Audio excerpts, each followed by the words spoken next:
नमस्कार, न्यूज मंच देख रहे हैं आप और मैं हूं विशाल वैभव। केंद्रीय मंत्री राजभूषण चौधरी निषाद ने जो है राहुल गांधी के बिहार दौरे को लेकर बड़ा हमला बोला और कहा कि राहुल गांधी का जहां कार्यक्रम था अंबेडकर छात्रावास में, वहां उनको दलितों के बीच जाकर जो है दलितों से माफ़ी मांगनी चाहिए। तो वहीं ऑपरेशन सिंदूर को भी लेकर कहा कि हमने किस तरह से जो है दुश्मनों के दांत जो है खट्टे किए, किस तरह से दुश्मनों को मार गिराने का काम किया।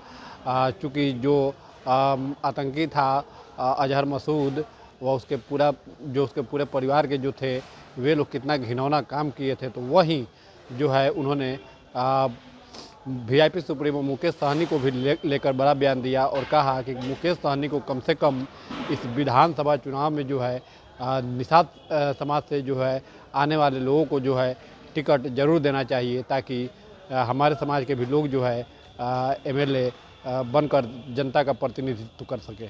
तो क्या कुछ कहा है, आपको छोड़ जाते हैं उनके पूरे प्रतिक्रियाओं के साथ। बने रहिए न्यूज मंच के साथ। न्यूज मंच के लिए विशाल वैभव, पटना। सर, कल राहुल गांधी बिहार दौरे पे आए थे और कहीं ना कहीं जो है उन्होंने कहा है जातीय जनगणना को लेकर, उन्होंने कहा कि तेलंगाना की नीति पे बिहार में जातीय जनगणना होनी चाहिए।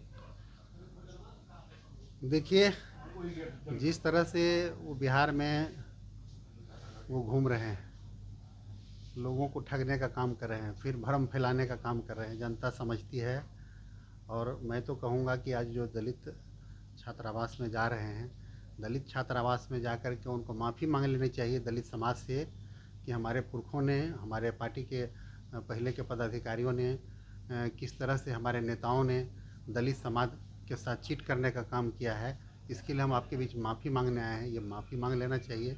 आज जो दलितों का विकास एनडीए की सरकार में हुआ है, उससे वो बौखला गए हैं, बेचैन हो गए हैं और जा कर के फिर आरक्षण के नाम पर, फिर संविधान के नाम पर भ्रम फैलाने का काम कर रहे हैं।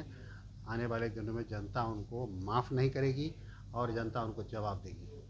सर, लगातार तेजस्वी यादव भी सरकार पे भी आरोप लगा रहे हैं और कई उनका कहना है कि इस बार एनडीए को जो है बिहार में जनता सबक सिखा देगी।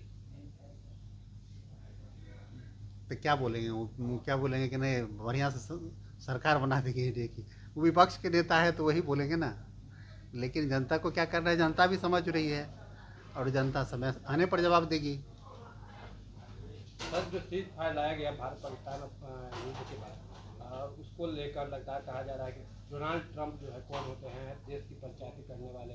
पीएम मोदी ने जो है डोनाल्ड ट्रंप के सामने अपने घुटने टेक लिए। एकदम नहीं। और जिस मजबूती के साथ सेना के साथ हमारे नेता खड़े थे और पूरा देश एकजुट होकर के लड़ रहा था, और देश में जो एक माहौल बना राष्ट्रवाद के लिए, उससे ये लोग बौखला गए हैं, बेचैन हो गए हैं और ये लोग फिर भ्रम फैलाने की कोशिश कर रहे हैं। हमारा मकसद सिर्फ आतंकवादियों को, उन राक्षसों को मारना था, उनके समूल को नष्ट करना था, ना कि इनोसेंट साधारण नागरिक को प्रभावित करने का। और हम उस मकसद में कामयाब रहे। आज आप देख सकते हैं कि अजहर जो है, जो कंधार प्लेन हाईजैक का मुख्य अभियुक्त था, जो कल्प्रीट था, जिसको छुड़ाने के लिए उसका भाई रऊफ जो है कंधार जैसे प्लेन हाईजैक जैसा घिनौना काम किया था, उसके पूरे परिवार को ऊपर भेज दिया गया, मिट्टी में मिला दिया गया। तो ये प्रधानमंत्री जी की जो देश के प्रति प्यार है, देश के प्रति जो समर्पण है, ये दिखाता है। और उन्होंने बिहार की धरती से आह्वान किया था कि आतंकवादियों को, राक्षसों को हम मिट्टी में मिला देंगे, और उन्होंने मिट्टी में मिला दिया। सर, एक आखिरी सवाल होगा। इंडिया गठबंधन की लगातार 3 बैठक हो गई है और तीनों बैठक में जो घटक दल के नेता हैं वीआईपी सुप्रीमो मुकेश सहनी, उन्होंने कहा है कि 60 सीट के चुनाव लड़ेंगे और उप मुख्यमंत्री पद की मांग इंडिया गठबंधन में वो कर रहे हैं। आप तो खाना खा लिए हैं। देखिए, ये तो इंडी गठबंधन का अपना मसला है, वो किसको कितना सीट देते हैं।